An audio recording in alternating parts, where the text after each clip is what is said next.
Postage meter companies used to have the monopoly on printing postage. Not anymore. You guys got the hookup because of me. Use Stamps.com instead. I've been telling you for so long, just do it. You'll love it. Stamps.com. Get all the benefits of a postage meter, but at a fraction of the cost. All you need is your own computer and printer, and Stamps.com to get official U.S. postage for any letter, any package, any class of mail. You will never have to step foot inside a crowded post office ever again. Everything you would want to do at the post office, you can do right from your desk. It's awesome. I use Stamps.com. I save hours a week. You should too. Right now, use my last name, Mohr, M-O-H-R, for this special offer. No risk trial, plus $110 bonus offer. That includes a digital scale and up to $55 free postage. Don't wait. Go to Stamps.com before you do anything else. Go to Stamps.com right now. Just do it. Click on the microphone at the top of the homepage. Type in Mohr, M-O-H-R. That's Stamps.com. Enter Mohr. It's good. Put your name on it. Just put your name on it. That's all I say. Be a man or a woman. Put your name on it. Well, I'd like to hear about it, potheads. How the fuck you gonna know how to be great if you don't study greatness? Look at the game change. Donuts. If you want a battle, it's either that you will or you won't. You know, you're not a bad-looking man, Mr. Gals. But you are, Blanche. You are in that chair. There's something wrong with us. Something very, very wrong with us.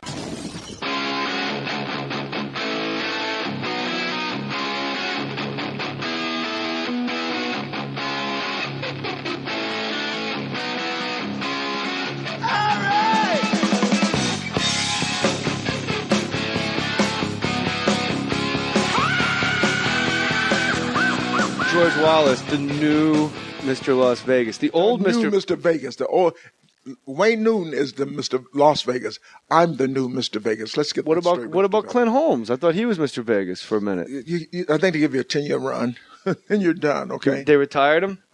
Wayne Newton just went broke. He did, man. I feel sorry for him. You have to be careful. It's like a lot of comedians we know. They spend that money, they keep it. They think it's going to continue to come in. All the athletes, 80% of the NFL ball players are in bankruptcy. Isn't that amazing? That's from buying cars. That's from buying cars. Whatever. It doesn't matter. They don't plan, and I hate that. And of course, I have 7. Do you know I have 7 Super Bowl rings in my family? Did you know that? What? No, are you serious? I have more Super Bowl rings in my family than any team. You don't know about me, do you, Jay? I just know you was a great comic that I looked up to, and I saw you when I was 2 years old. I used to watch you all the time on Tonight Show. Hold the mic closer to your face. That's just bullshit. He can hear me. That's just bullshit. You saw me when you were 2. I started in night. Seinfeld and I started together. You were the father on the Clumps. I know all about George Wallace. Oh, my God. I must be about 111 years old. You're in my house. I could put you out.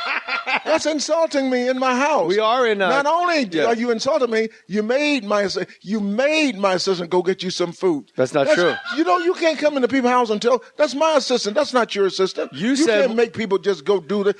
He sent the guy out to the restaurant. What the hell are you laughing at? You ordered food too, and it was my money. You don't own this place. Now, what were we talking about? We were talking about the fact that you said, "You hungry? How about this? James, go get Mr. Moore some food." That's what you said to James. Yeah. And you are never going to go broke because in your refrigerator are batteries and 4 bottles of warm water, which I'm not sure how you pulled that off. I just turned the lights on today. Really? I turned the electricity back on. Did you know? All right, tell me about Super Bowl rings. Super Bowl rings. Super Bowl rings. You don't know my brother. My brother, Steve Wallace, played for the 49ers for 13 years. He has 3 Super Bowl rings. You're a Bay Area guy? No, I'm from Atlanta, Georgia. We're all from Atlanta, Georgia. Hot Atlanta. So my brother, Amani Toomer, I'm pretty sure you've heard of Amani Toomer, played for the New York Giants. Amani's That's my a good nephew. Dude. That's my nephew. Really? 2 Super Bowl rings. Bobby Hamilton played for the New England Patriots. That's 2 Super Bowl rings. How are you related to Bobby Hamilton? Huh? How are you related to Bobby Hamilton? He married my niece. Okay. So these are real relatives, not like... Look, I'm going to tell you, before we go any further, I don't have to lie to you. You ain't nobody, okay? When I tell you something... When I tell you something, you can count on it, okay? Oh, yeah, sure. Okay, you need to know this, okay? 7 Super Bowl rings. My mama played football. How was Mrs. Wallace? What position? Wide receiver. She used to be a She's tight end. Fullback, halfback, don't talk back. She did a whole kinds of positions, you know. So, but yeah, we're very blessed to have 7 Super Bowl rings in my family. Is there anybody we should keep our eye on that's going to give the 8th Super Bowl ring to the Wallace It won't be a clan? Super Bowl ring, but it will be a World Series ring. My nephew is Brandon Jacobs. He just played. He's playing now he's in AAA with the Boston Red Sox. This is great. Yeah, this kid went to school in Atlanta, and he would have gone to school with Cam Newton at Auburn. He was an all-state football player in Georgia. We chose for him because we have so many Super Bowl rings. We chose for him to go baseball because of the longevity of baseball. Where did he go to college, this kid? This kid didn't go to college yet. Oh, he didn't go yet? Right out of high school. Ooh, Right out of high school. Got a $750,000 contract right out of high school. Man, that's good work if you can get it. It is, isn't it? Where's your show in Las Vegas? My show it in just Las moved to a different Vegas. place, right? I'm at the Flamingo. Been there. Okay, so you're still at the Flamingo. I'm at the Flamingo. Okay, I have the best 10 p.m. show on the Strip at the fabulous Flamingo Hotel. Came here, Jay, for 30 days, 60 days, 90 days. I'm into my 10th year right now. I'm starting my 10th year. And I'm different than all of you comedians that work the hotels. I own my show. I don't work for the hotel. I do all of the marketing. I do all of the advertising, all these multi-million-dollar campaigns and everything you see in Las Vegas. Yeah. I do all of this stuff. So I'm pretty busy during the day. You're in complete control of everything. So sometimes that's not good. Sometimes that's not good. Well, yeah, if nobody shows up, then you're in the hole. You're in the red. But I always have someone to make things happen, you know. But I've been here for 10 years. I do need to get back out on the road, back out into America so people can, I'm going to reinvent myself. So soon I'm doing a Tonight Show. Tonight I'm on, and I received the Lifetime Achievement Awards from BET. Yeah. And comedy. And we're doing a lot of Black TV. Entertainment Television. That's what it stands for. They won't give me an award. Well, you keep working on it. You keep visiting me, and we'll talk about it. Okay? All right, good. Yeah, but it's important to me. I'm reinventing myself. I'm going to go back out on the road. I just went to Detroit. I went to the Fox Theater there. We sold out 6,000 seats. I was very surprised at that but I did promote it. I went to a lot of radio stations. I talked to a lot of people. But that was good to know that people still know who George Wallace is. Of course, I do a lot of radio. I don't know anybody that doesn't know who George Wallace is. And the fact that you're at the Flamingo, this is a really good thing. For me, to have you on the podcast is a huge deal because I'm a huge fan of your comedy. But also for the listeners, I think it'd be a really good shot in the arm for the show. Not that you need it, but for people traveling, like the people that, 1 million people will listen to this in a month. Isn't that nice? Everyone's going to wind up in Vegas. And look, man, go see George Wallace. You will never sit through a George Wallace show. You'll never look at your watch. It'll be over and you'll go, my God, that was over an hour. This guy's great. You're one of the great, you are on the Mount Rushmore of comedy. And you're truly one of the great comics. And I'm being serious with you. I know you're one of those guys, like when you're an audience member, I used to watch you at the Laugh Factory and you don't bullshit. There's no how's everybody feeling. My God. You hit the stage and you just start punching people in the face. I do go to work. I do not bullshit on the stage. It's worth every penny. You can go. Don't do the Blue Group and the this and the Shark Tank and the Tiger and Siegfried and Roy Rogers or whatever those guys. That's right. Don't go see the blue man. Come see the black man. That's you got to go see the black man until you turn blue laughing. I do love what I do. I have the greatest job in the world. To be able to walk out on the stage and I tell people I got to work 1 hour. That's all I got to do. 1 hour. How many of you got a job to work 1 hour a day? If you do, you work for the government. And I start talking, I have a problem. You're talking about I have a good time. When 1 hour, I haven't said anything. I look at my clock. I got a clock on the floor. Yeah. And 1 hour is gone with me just saying hello. So they get an extra 35, 45 minutes. That's not good. I talk too much. I'm on stage for an hour and 45 minutes, man. I don't know what's going to happen.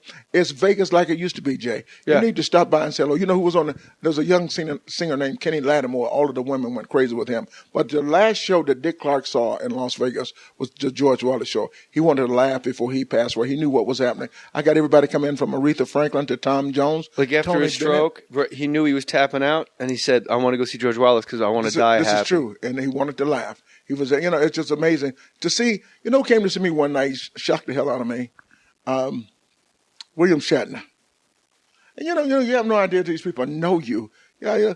The guy called this Mr. Shatner would like to come visit you, and after the show, he'd like to talk to you for 30 minutes. I thought you were great.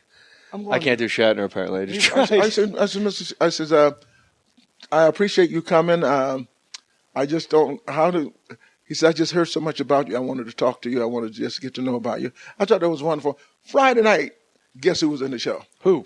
Ruth Buzzy. Oh, my God. Can you believe that? I had her stand up The as people old. listening to this podcast, this skews a little young, but we got some old folks my age and older that know who she is. But Ruth Buzzy was like a TV staple. She was always on comedy shows. There used to be a lot more sketch comedy on television. She did the laughing and all of the Yeah, and she would be the old lady in the park and bench and wind up beating people over the head with a purse. People with a purse. Yeah. And I said, she was in the audience, and I said, Ruth Buzzy, ladies and gentlemen, say hello to Ruth Buzzy. She stood up. She still looks good. I said, I have been looking for you for 20 years. I was so sick of you hitting people with that nasty-ass purse you have. And you don't know what's going to happen at the George Wallace I'll Be Thinking show. I just happen to have a brand-new Mary Frances purse, $1,000 purse, because I give away all kinds of things. I was so sick of you, I'm just like Oprah. Here's a brand-new purse for you to beat people with, and the audience went crazy because they know I don't know what a Mary Frances is, but Oprah gave them away. So $1,000 purse I gave to her, just fantastic. It's good to see people coming like that. And we're talking about older people like that too. But on the other hand, you got people like Anthony Anderson. He's Love in Anthony. there. Chris Tucker, Chris Rock, Seinfeld. They're always talking about, you don't have to worry about the younger guys. And if you come to my show, you work it. Me? If you're a good comedian, you are working. I'll do diamond push-ups. You are working. You come up and do some time, a regular guest spot, 10, 15 minutes. Sure. I don't care. I'm still getting the check, getting all the jokes. You do the What jokes. is it about Vegas that there is that built-in, that brotherhood? There is like a fraternity where it's all-inclusive, where if Ruth Buzzy goes to see George Wallace introduces Ruth Buzzy to the crowd. It's like you can't go to that. But everybody does it. But it's only in Vegas. In L.A., if you go and someone's in the crowd and they don't want to be bothered, but it's almost like this unspoken rule in Vegas. If another celebrity comes to see you, you got to introduce them. They stand up, they wave, the crowd's happy, and then everybody leaves them alone, which is unheard of too, right? Yeah, but they try to get pictures with them and things like that. I got, Reggie Jackson. I got all these professional sport players come in. I got all kinds of people coming to see me, and I just love it. And you have to introduce these people. It's an honor for me to have somebody walk into my show, especially, because there's so many shows in Las Vegas, and they come to see George Wallace. Aretha Franklin, Tom Jones come to see George, Diana Ross come to see George unusual. Wallace. You don't even know it. Got it. We have a Don't you get lonely in here? You're in like this ivory tower right up the strip. I still live in the hotel, though. I live in the hotel. Both. Between me and you, nobody knows I have this place. I've been here for 3 years. Well, I won't tell anybody. We're in an You better not undisclosed tell me. It better location, not be- way underground. It better not be way I don't want to underground. give out where it is, but It's if you one of know where those- the Imperial Palace is, start digging. They changed the name of that place, too, from the Imperial Palace to the Quad. The Quad? Yeah, because the food used to be so bad. When I did a joke the other night, you used to go take a deuce. Now you take a Quad. Do you get lonely? No, man, I'm busy all day. I'm working all day. Well, What are you everybody's talking about? busy, but like where, James is cool. I have my two assistants. My office is back at the... Your assistants don't Flamingo. count. Don't put assistants in the Well, mix you as like your brought buddies. him in. I didn't bring him. Do I get lonely? I have friends here all the time. Right. But I got. I'm your people- friend. You're my friend. You I would don't know like to who's spend gonna more stop time in, with and you. I got. You don't know what's going to happen tonight. Who I'm going to meet. I have friends, family members. How I come have you're too not many married? friends. You want to get married? You want to I have kids? do not. I'm too late. I want to have kids, but I was telling a friend last night that I would like to have a kid, but I wish the kid I could adopt. If I got married, I would love to have a young lady who has a kid about, let's say 5, 6, 7, 8, 9. I got all of the baby stuff out of the way. Yeah. Because it's just the greatest thing in the world is to go to a baseball game and take a kid. And, when I travel, I take my kids. I raise my sister's kids, so I have 4 kids. But even my younger kids in the family day, I make sure they get to go see the Super Bowl. We go to the NBA All-Star game, NBA All-Star game. I got to get into you have this to Wallace take care of family. your My kids. God. Oh, you do need to be in it. See, I have a big family. Both my grandmothers had 21 kids, and that's 42 21 kids. Now, when we have family reunions, That means you were pregnant for 40 years. my grandmama, she's pregnant right now. Oh, yeah? But listen to me. When we have family reunions, 655 people, we rent the entire hotel out. That's a lot of potato salad, man. That's a lot of potato salad. You're scared to say chicken, too, huh? No, I don't give a shit. You know me. I don't give a shit. That's a lot of collard greens and chicken, man. Oh, man, really. And we have That's a lot of grape soda. Hey, That's a lot of grape You're pushing it Fanta. now.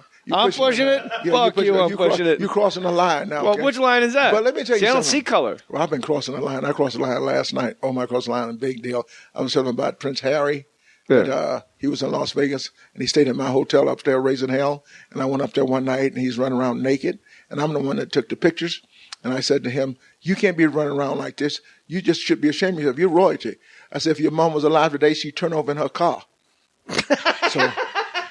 So I say to the audience, I say to the audience, did I cross the line? They go, ooh, boo. I said, did I cross the line? I said, because I do shit like that every now and then. I'll cross the line. I'll say a joke. Make sure you're awake. It bothers me that Americans think that she's our royalty. Like she's some British lady that married a fucking prince in England. And she was cheating on the guy at the time. Not cheating. Well, they're married. Their relationship. We don't care. You know. I know, but it's weird to me when you're on stage, and I know you probably get this every damn night. You'll do jokes about everybody, a pedophile and a this and a priest and a rabbi, and then you'll say something like, then you'll say something about and then you